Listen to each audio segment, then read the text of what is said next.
अस्सलाम वालेकुम viewers, welcome back to my YouTube channel daily tips with Asma. Aliha नाम का शुमार लड़कियों के नामों में होता है। अलीहा एक इस्लामी नाम है। अलीहा नाम की इब्तदाई तारीख अरबी ज़बान से निकलती है। अलीहा नाम की लड़कियों के लिए खुशकिस्मत नंबर 6 माना जाता है। अलीहा नाम का मतलब है सुबह की बढ़ती हुई खुशबू। खुशकिस्मत दिनों में सोमवार और जुमेरात का दिन शामिल है।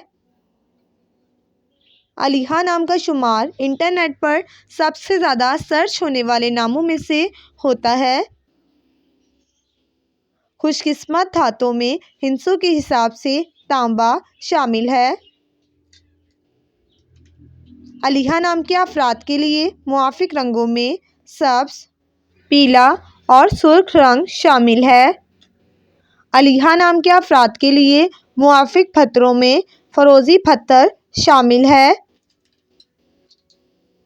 फ्रेंड्स, अगर आप अपने नाम का मतलब जानना चाहते हैं तो कमेंट बॉक्स में अपना नाम लिखें। इंशाल्लाह हम आपके नाम की वीडियो ज़रूर बनाएंगे। Thanks for watching. अल्लाह हाफिज़।